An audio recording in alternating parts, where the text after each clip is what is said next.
Halo, apa kabar? Assalamualaikum warahmatullahi wabarakatuh. Kembali Anda berjumpa dengan saya, Hersman Arif dari Forum News Network. Ini kalau saya amati di media sosial dan juga di media-media pertemanan lainnya, itu sekarang ini banyak sekali orang yang sedang marah-marah ngamuk gitu ya. Caci maki terhadap Presiden Jokowi karena baru saja menerbitkan PP, merevisi PP tentang tapera gitu. Dan yang ngamuk itu bukan hanya kalangan para pekerja, tapi juga para pengusaha. Nah, saya mengajak Anda untuk berbincang dengan Ketua Umum KSPSI. Ini salah satu organisasi buruh terbesar di Indonesia, Bung Jumur Hidayat. Assalamualaikum, Bro. Waalaikumsalam warahmatullahi wabarakatuh, Bung Hersu. Selamat Yes, malam, ya siap. ya. Perintah. Gimana gimana? Gini, saya tadi Anda membaca statement Anda ini katanya ini cara pemerintah merampok duitnya para pekerja, duit rakyat lah begitu ya. Memang seperti itu ya, bukannya ini niatnya baik itu dengan soal perumahan itu. Gini, Bos. Jadi antara iuran dengan Mm, manfaat yang akan dia peroleh itu nggak ada mm, hubungannya gitu loh. mm, mm, mm, Dan kalau Presiden mengkonteks mencoba menyamakan antara dengan BPJS, kesehatan mm, misalnya ya, itu jauh panggang dari api, ada hubungan. Kalau BPJS itu Anda mengiur, kemudian Anda sakit, bahkan ratusan juta pun bisa dibiayai oleh BPJS itu kan. Tapi kalau ini Anda mengiur tiap bulan 3%, 2,5% dari buruh gitu kan. Dan kemudian Anda baru bisa menyentuh dana itu seperti apa ujungnya tuh kalau Anda mulai dari usia 20 tahun mengiur itu 38 tahun kemudian gitu loh baru bisa kelihatan di usia 58. Pertanyaannya uang itu dipakai apa kan begitu. Dan memang dalam peraturan pemerintah itu jelas uang itu memang untuk dikelola. Jadi istilahnya dikerahkan dana, kemudian dikembangkan, dan katanya dimanfaatkan. Ya, pemanfaatannya nggak jelas itu bagaimana proses pemanfaatan yang jelas. Apa iya buruh yang mengiur bisa dapat rumah gara-gara itu kan pasti tidak ada hubungannya. Bahkan kalau dihitung sampai pensiun pun jumlah uangnya paling hanya berapa puluh juta gitu. Pada saat itu harga rumah udah berapa, jadi udah nggak masuk akal lah. Jadi memang tujuannya untuk semacam ngumpulin duit rakyat yang ingin dipergunakan oleh pemerintah, dan menurut saya berbahayanya adalah dikelola secara yang pasti kita punya contoh misalnya Jiwasraya, kemudian juga Asabri dan berbagai lembaga-lembaga pensiun lain yang seringkali ujung-ujungnya dibancak dan hilang duit itu gitu. Nah, masa buruh mau menyumbangkan untuk terjadinya kejahatan di Republik ini setelah terus-menerus gamblang gitu loh. Kita menolak karena itu. Dan alhamdulillah saya dengar juga pengusaha juga keberatan dengan itu. Ya, lucu kan kalau mahasiswa buruh keberatan, pengusaha keberatan, ini masih jalan terus. Emang tujuannya emang pengen membancak duit yang menurut saya seperti itu. Nggak ada lagi penjelasan lain karena nggak ada manfaat langsung yang dirasakan oleh pengiur, kira-kira begitu. Dan yang bahaya lagi begini, kalau buruh diambil haknya, kesejahteraannya menjadi berkurang, kan pasti berkurang dong. Karena dengan 3% dengan upah di Jakarta misalnya, 3%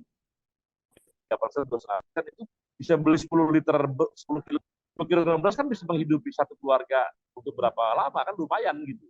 Artinya berkurang, dia ada kesejahteraan yang dikurangi dan manfaat langsungnya nggak tahu kapan gitu. Dan akhirnya produktivitasnya menurun, pengusaha juga seperti itu, akhirnya produktivitas secara nasional bisa menurun, dan ini merugikan bangsa kita. Jadi udah nggak ada bagusnya lah program ini, kira-kira begitu.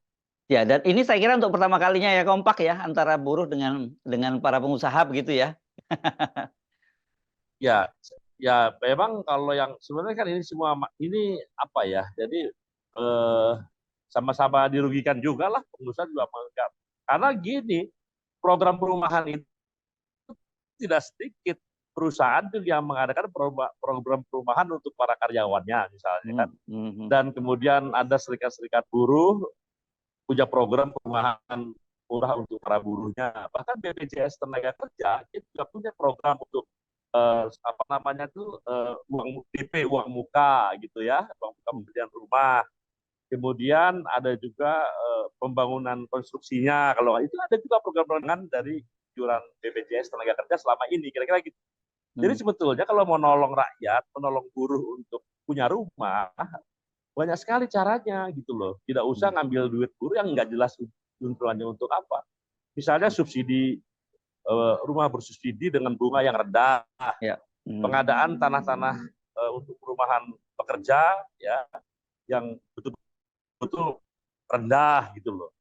Kemudian bisa juga penyediaan apa unsur-unsur material konsumen. Banyak cara. Kalau ini kan memang kalau Anda lihat PP-nya manajer, ada ini, ada itu, waduh, saya bilang ini mah udah ketahuan. Oke, jadi menurut Anda ini akal-akalan lah dari pemerintah gitu mencari dana murah, apalagi kemudian sekarang pemerintah juga kelihatannya kan dari sisi pajak mengalami juga penurunan pemasukan, kemudian juga soal likuiditas yang mulai kering dan sebagainya gitu. Jadi bisa dibayangkan kalau 58 juta buruh formal dikenakan program ini, buruh ya di luar ASN, APRI dan polisi ya, TNI dan Polri, itu dengan gaji misalnya minimumnya 2,5 sampai 3 juta rupiah, diambil 3% itu, total dari 3% itu kira-kira dihitung bisa setahun terkumpul sekitar 60 triliun. 60 triliun setahun. Itu duit cuma duit yang sangat murah. Ya kan, karena nggak dipertanyakan oleh buruh atau si pengiur, bisa tarik kapan aja gitu. Kalau deposito aja ada 6 bulan, 3 bulan, setahun, 2 tahun, kira-kira ini bisa 38 tahun, bayangin coba. Jadi si pengiur nggak tahu duitnya tuh akan seperti apa, dalam manfaat langsungnya nggak kelihatan. Tadi dana itu tenornya kan puluhan tahun. Ya. Kalau orang mulai pengiur usia 20, artinya dia baru 38 tahun kemudian dia bisa ngelihat uang dia itu seperti apa. Nah, Anda bayangkan orang yang tenor sepanjang itu, si pengelolanya kan benar-benar nggak ditanya, nggak dituntut gitu loh, oleh si pengiur. Ya kan?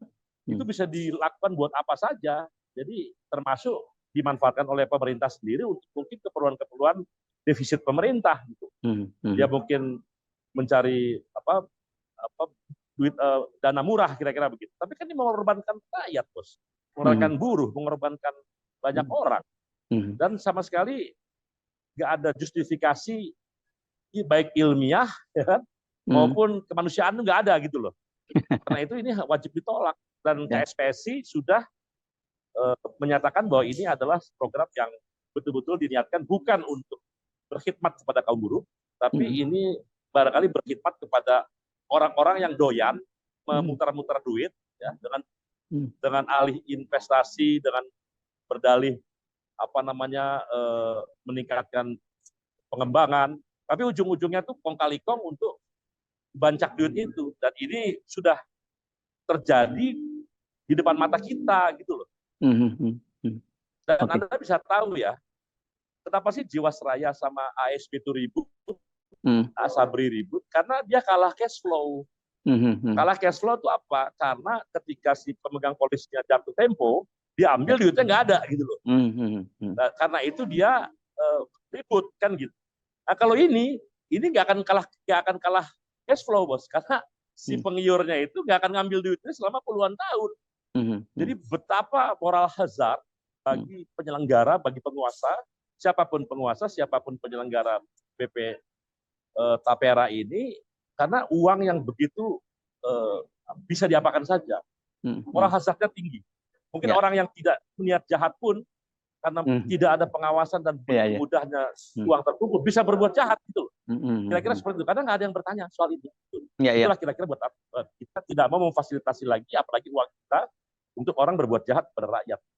Ya, dan ini sama sekali tidak ada semacam kayak ya kalau kayak bank gitu ya. Kalau bank kan kita tahu katakanlah ada uang yang kita sudah terkumpul berapa. Kalau ini sama sekali nggak tahu menahu ya, karena dipotong langsung dari gaji masing-masing kan gitu ya. Kita bisa tahu misalnya uang Pak Hersu naruh kelihatan lah, itu gampang. Tapi Anda nggak bisa menyentuh untuk guru apa. Emang bisa pinjam rumah dari situ? Nggak kelihatan, Pak. Ini kita bicara seluruh puluhan juta tadi gitu. Jadi uang itu memang boleh jadi nanti kata untuk pembangunan perumahan. Yang dibangun perumahan siapa? Jangan-jangan dipakai untuk sekedar perumahan kelas menengah, kelas atas gitu. Pakai duit dari buruh. Jadi memang nggak jelas ini parameter-parameternya nggak jelas, indikator-indikatornya nggak jelas. Karena itu kenapa ini terjadi? Karena memang dibuatnya Pak Heru sekali lagi ini rezim sekarang ini doyan banget bikin hukum positif yang ujuk-ujuk dan mengabaikan syarat-syarat terbentuknya hukum. Tidak ada diskusi, tidak ada partisipasi masyarakat yang berarti dalam menggodok proses pembentukan hukum. Di sini nggak ada ini. Bahkan pesanan-pesanan oligarki jahat pun masuk jadi undang-undang. Anda tahulah proses pembuatan hukum positif di Indonesia di rezim Joko Widodo ini benar-benar jahat kepada rakyat. Kira-kira begitu. Dan sekarang ada lagi Tapera ini. Itu betul-betul akan sekali lagi berbuat jahat kepada rakyat. Itu Pak Hersu. Ya, oke. Jadi apa yang akan dilakukan oleh teman-teman ini kalau selain tolak itu nolak aja, tapi kalau pemerintah mau undang-undang ini jalan terus kan juga jalan terus selama ini seperti itu. Ya, jadi pemerintah ini memang selalu nggak ada otaknya lah gitu kira-kira gitu. Jadi tidak ada science knowledge based policy making itu nggak ada gitu loh Pak. Jadi kayak ini adu otot gitu loh sama pemerintah sekarang ini. Jadi kalau dibilang bajingan tolol itu ya memang masuk akal gitu loh. Jadi kuat-kuatan gitu Pak. Dan ini kan nggak benar. Nah sekarang buruh udah meminta kepada saya untuk mengumumkan, saya barusan dari 2 acara buruh. Ya. Saya lagi di atas di puncak, mereka ada konsolidasi di daerah puncak. Mereka buat yel-yel dan mereka meminta saya mengumumkan untuk aksi besar-besaran. Apalagi katanya ini didukung oleh pengusaha ya. Minimal dia jangan melarang-larang buruhnya untuk beraksi lah. Gitu. Dan saya rasa ini dalam waktu dekat akan terjadi aksi besar-besaran yang memang diminta oleh anggota. Buat mereka 125.000, 100.000 itu lumayan loh Pak. Banyak hal bisa dibeli dengan uang. Masa diambil begitu saja? Gitu. Itu Pak Heru. Jadi kita punya langkah. Kalau dialog kan Bapak tahu, memang udah nggak mau dialog. Gitu. Kalau ada dialog kan nggak terjadi undang-undang atau peraturan pemerintah ini nggak terjadi. Kira-kira begitulah. Kita lihat aja ujungnya seperti apa. Oke. Tapi ini kan ada concern yang sama antara pekerja dengan para pemberi kerja, dengan pengusaha. Kalau biasanya kan selalu bertentangan begitu ya unjuk rasanya. Apakah kemudian ini juga akan ada semacam konsolidasi dengan para kalangan pengusaha untuk melakukan aksi bersama-sama gitu? Ya mudah-mudahan pengusaha itu nggak pengecut juga gitu. Kalau pengusaha kan suka pengecut gitu kan. Kalau untuk urusan berhadapan dengan pemerintah mereka suka ketakutan karena mungkin bisa diancam-ancam gitu. Ya kali ini ya minimal jangan melarang lah anggotanya untuk turun gitu ya, jangan dihalang-halangi. Kalau biasa kan suka dihalang-halangi. Kalau kita mau bergerak dihalang, ini minimal jangan dihalang-halangi. Kan outputnya juga menguntungkan mereka sebetulnya. Buat pengusaha berat loh Pak, 0,5%, bayangin aja. 0,5% kalau dia punya 20.000 pegawai, ya kan, gaji 5 juta, berapa banyak gitu kira-kira gitu kan. Jadi buat saya sih sebetulnya harusnya pengusaha ya bisa bahu-membahu bersama gerakan buruh dalam rangka melawan kekuasaan yang despotik, zolim, dan merampas hak rakyat. Harusnya seperti itu. Ya kita lihat aja lah. Kita belum ada komunikasi juga sama mereka dan saya nggak tahu apa perlu komunikasi atau tidak. Yang penting kita sih, saya kan bekerja bukan atas nama pengusaha, saya bekerja atas nama buruh. Minimal yang saya dengarkan ya buruh itu. Kira-kira gitu Pak. Ya. Ini kan tapi akan diberlakukannya ini nanti setelah Pak Jokowi sudah lengser ya, begitu akan ada rezim baru yakni rezim Prabowo, tapi di situ ada juga Gibran gitu. Apakah juga mungkin ada teman-teman buruh itu mencoba berkomunikasi dengan calon presiden berikutnya Pak Prabowo karena nanti jadi tidaknya ini diberlakukan eranya Pak Prabowo gitu? Ya sampai sekarang nggak ada komunikasi. Ya kan masih Menteri Pertahanan sekarang. Ya. Ya, kalau mereka mau ngambil inisiatif mengajak dialog ya itu silakan aja. Tapi makanya kan sampai sekarang nggak ada. Itu juga lagi dibahas juga kali di internal timnya Pak Presiden terpilih ya. Kita nggak tahu. Boleh jadi mereka akan mengajak dialog. Ya. Sampai sekarang nih kira-kira gitu. Tapi memang kalau melanjutkan ya bermasalahnya dengan presiden yang mendatang kira-kira. Iya. Oke. Tapi saya sih agak optimis sama Pak Prabowo ini kan dia lebih intelek ya. Jadi dia pasti mendengarkan juga adab bangsa ini, dia mendengar. Kalau yang sekarang kan nggak mau nih dengerin. Mau sepinter apa orang di Republik ini ngasih masukan, itu bikin gue nggak asik ya gue nggak terima. Tapi kalau Prabowo beda. Jadi dalam pembuatan kebijakan itu kan Pak ada kepentingan, mengagregasi kepentingan. Tapi di bawah semua itu adalah ada yang kita sebut dengan kebijakan, kebajikan. Itu ada konstitusi, ada Pancasila, ada sains, ada ilmu pengetahuan, ya kan Pak? Itu semua yang meramu dan mengelola kepentingan-kepentingan. Kalau ini kan enggak.